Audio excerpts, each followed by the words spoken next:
Hi, Jeff Camart here with another energy medicine technique just to help you out. This one today is called the Triple Warmer Spleen Hug. What is it good for? Well, do you ever get worried or you get a lot of anxiety built up in your day? Or you feel you're just kind of out of balance and not quite right, feeling just a little bit off? This energy medicine technique can help bring your energies back in balance, specifically with the spleen meridian and the triple warmer meridian. So we'll talk more of those in depth in a moment, and as well we'll go through the nuances of the pose so you can get the maximum benefit out of it. But yes, again, to minimize worry, to bring a balance between those two meridians, or overall a nice balance of your energy throughout the day. So let's talk about the two meridians that we're looking to have communicate or have come into congruency or synchronicity and balancing of the two. And that is the spleen meridian, which looks at so the spleen meridian and the triple warmer meridian do a lot in helping to protect the body and work in conjunction with the immune system. So spleen looks at nourishing the immune system with energy and giving you a good flow of energy and potential there to keep your body able to ward off whatever might be needed to ward off. Now the triple warmer then tends to get set off even more so by our cortisol or our stress response. So if something goes awry, in prehistoric times you would have had an actual danger. There's some prehistoric monster beast chasing you down. Your triple warmer meridian would kick in, and your cortisol and your sympathetic system all kick in, and your fight or flight response happens, and then you have those things that can happen, right? You can have fight, flight, freeze, all of those things that happen. So, but when that happens, then the triple warmer energy boosts itself up and it draws energy out from the system, the rest of your system being the other meridians.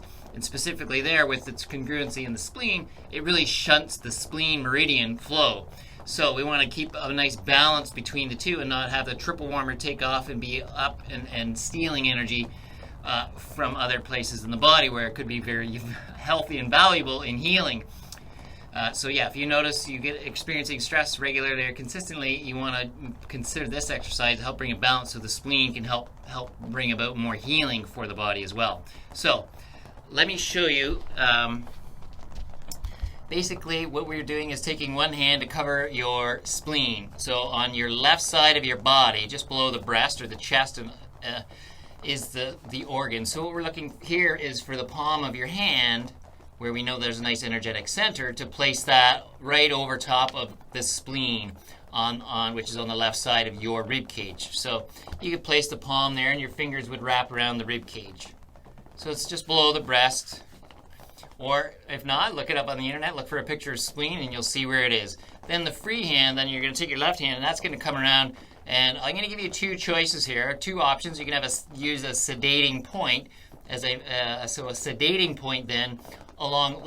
Before we talk about the sedating point, let's just show you the line of the triple warmer as a meridian itself. So it basically begins on your ring finger by your fingernail tip, and it comes along the finger and then through the hand of the forearm, and then comes up right behind the elbow and up the back of the arm through your tricep, over your shoulder, through your upper trapezius muscle, and then below your ear, and traces around the ear, behind, up over the ear, to your temple, or to that space right at the side of the eyebrow, or the end of your eyebrow. So that's its pathway flowing up and over.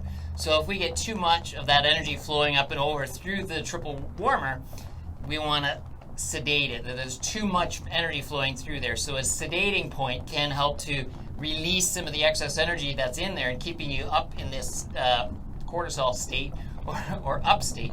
So you can sedate it by hitting the triple warmer number 10 point. So to find that, if you bend your elbow a few times and you place your finger, you'll find the junction of the forearm bones and the upper arm humerus bone. If you just place your middle finger there and bend your elbow a few times, you'll be able to identify that spot.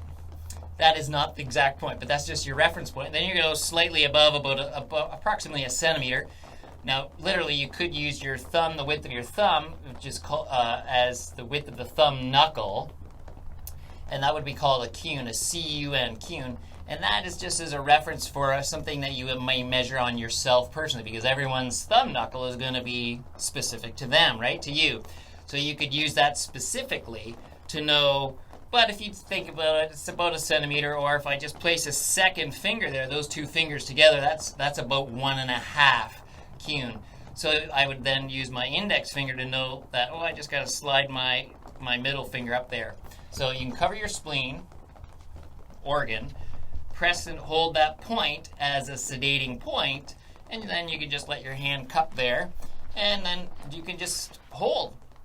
Now, if you don't want to hold the point with some pressure and some push, you could just use, again, simply the palm as a reference to lay your palm over that general area, and that'll give you a similar effect by holding the palm there over that sedating point. And then you could simply take a nice deep in-breath through the nose, calmly, proud, open through the spine, your posture, and exhale. And if you hold that for anywhere from 3 to 10 breaths, you're going to help bring a much greater balance back between the triple warmer and your spleen meridians, and things might balance out nicely for you. Now, if you'd like, you can be creative with it. If you want to add anything else into it, maybe if you're holding a baby and you kind of swing the baby to sleep, you could just kind of sway yourself like that. Just consider you're holding yourself, or nourishing, or holding, or nurturing yourself, and just sway side to side. And that, if you do a bit of a sway, you may notice it's naturally just like a figure 8 pattern. So if you kind of sway through that, there's an added benefit energetically to figure 8s or pattern as well. So there it is, 3 to 10. Again, you can hold specifically on that sedating point, or just the palm over and the palm over the spleen, and take those, and that'll help bring your worry down, your anxiety down, bring a nice balance between those two meridians, and that can really totally benefit you for being more in balance and having a nice maybe step in or progression into sleep at night. If you find you're up and you're tense with cortisol and stress or worry, sometimes it's hard to get a good quality of sleep. So doing this midday or in the evening, knowing you've had a stressful day, this may help benefit for a more restful potential for a more restful night of sleep. All right, there you are. Thanks for watching. Thanks for taking the time to watch. And if you like what you're seeing and learning about, you can always like and subscribe and follow along and keep up to date with the most current videos as they come out.